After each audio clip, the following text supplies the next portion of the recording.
ஜனாதிபதி தேர்தல் நடைபெறுமா? அமைச்சர் மஹிந்த அமரவீர ஸ்ரீலங்கா சுதந்திர கட்சியின் தலைமையகத்துக்கு சென்றிருந்த போது அமைச்சரவை மற்றும் ஆளும் கட்சி பாராளுமன்ற உறுப்பினர்களுக்கு வழங்கியுள்ள தகவல் தொடர்பில் தெளிவுபடுத்தினார். ஜனாதிபதி சில விடயங்களை குறிப்பிட்டார். பல்வேறு தேர்தல் தொடர்பில் கலந்துரையாடினோம். ஜனாதிபதி தேர்தலை பிற்போடுவது தொடர்பில் அவர் தெரிவிக்கவில்லை. ஆகையினால் ஜனாதிபதி தேர்தலுக்கு தயாராகுமாறு கூறினார். வேறு எந்த தேர்தலுக்கும் நிதி ஒதுக்கீடு செய்யப்படவில்லை. வரவு செலவு திட்டத்தின் மூலம் ஜனாதிபதி தேர்தலுக்கு மாத்திரம் நிதி ஒதுக்கியுள்ளதாக அவர் தெரிவித்தார்.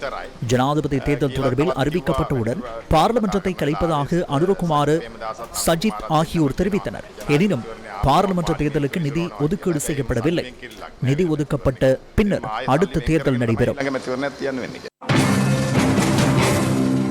அமைச்சரவை பேச்சாளர் பந்துல குணவர்தன இது தொடர்பில் உறுதிப்படுத்தினார். இரண்டு தேர்தல்களை நடத்துவதற்கு வரவு செலவு திட்டத்தில் நிதி ஒதுக்கப்படவில்லை. பாராளுமன்றத்தை கலைப்பதாக கனவு காண்பவர்கள் பாராளுமன்றத்துக்கு இன்னும் காலம் இருக்கின்றது. ஜனாதிபதி தேர்தல் நடைபெற உள்ளது. பாராளுமன்ற தேர்தல் நடைபெறாது. எதிர்வரும் அக்டோபர் மாதம் 17ஆம் தேதி ஜனாதிபதி தேர்தல் நடைபெறுவதற்கு முன்னதாக நாட்டுக்கு பொறுப்பான ஜனாதிபதி ஒருவரை நியமிக்கும் ஜனநாயக உரிமை இந்த வருடத்தில் மக்களுக்கு கிடைக்கும். பாராளுமன்றத்தை எந்த சந்தர்ப்பத்திலும் கலைக்கப் போவதில்லை என ஜனாதிபதி மிக தெளிவாக எமது கூட்டத்தில் கூறினார்.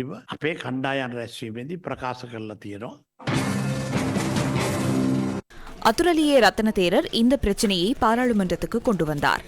இதற்கு பதிலளித்த ஆளும் தரப்பினர் ஜனாதிபதி தேர்தல் நடத்தப்படும் என்பதை பாராளுமன்றத்தில் உறுதிப்படுத்தினர்.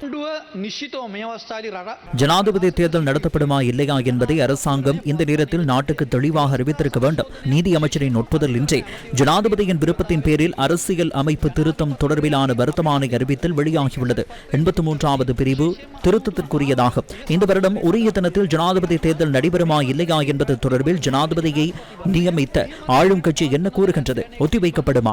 சில காரணங்களால் ஜனாதிபதி தேர்தல் பிற்போடப்பட்டால் பொது தேர்தல் நடத்தப்படுமா? பாராளுமன்ற தேர்தல் நடைபெறாது. உரிய நேரத்தில் ஜனாதிபதி தேர்தல் நடைபெறும்.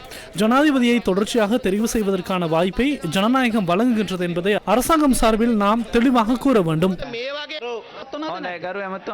அதனை அரசாங்கத்திடம் நான் வினவினேன். இந்த கேள்விகளுக்கு சுருக்கமான பதில் தருகின்றேன். அரசாங்கம் என்ற ரீதியில் இந்த தேர்தலை நடத்துவதற்கு எந்தவித தடையும் இல்லை. ஜனாதிபதி தேர்தல் நிச்சயம் நடைபெறும். ஜனாதிபதி தேர்தல் உறுதியாக நடத்தப்படுமாயின் தேர்தல்கள் ஆணைக்குழு இந்த வார இறுதிக்குள் ஜனாதிபதி தேர்தல் தொடர்பில் அறிவிக்க வேண்டும் என பெஃப்ரல் அமைப்பு தெரிவித்துள்ளது.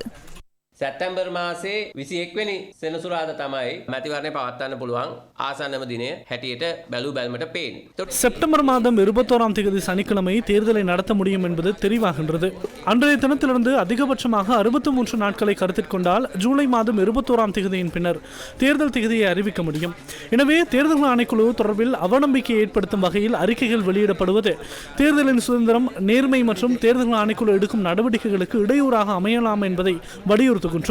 எனினும் இந்த வாரத்துக்குள் தேர்தல் ஆணைக்குழு தேர்தலை அறிவிக்காவிட்டால் மீண்டும் நம்பிக்கையில்லா நிலைமை ஏற்படும். ஜனாதிபதி தேர்தலுக்கான திகதியை இந்த வாரத்தில் அறிவிப்பதாக தேர்தல் ஆணையாளர் ஊடகங்களுக்கு முன்பாக அறிவித்திருந்தார். ஜனாதிபதி தேர்தலுக்கான திகதி தொடர்பில் நாளை அல்லது நாளை மறுதினம் 2 நாட்களுக்குள் அறிவிக்காவிட்டால் தேர்தல் ஆணைக்குழுவின் தலைவருக்கு இதனால் நெருக்கடி ஏற்படும் அல்லது சந்தேகம் மீண்டும் உறுதிப்படுத்தப்படும் அபாயம் இருக்கின்றது. මේ සැකසංකා නැවත වරක් තහවුරු වීමේ අවධානමක් තිබෙනවා.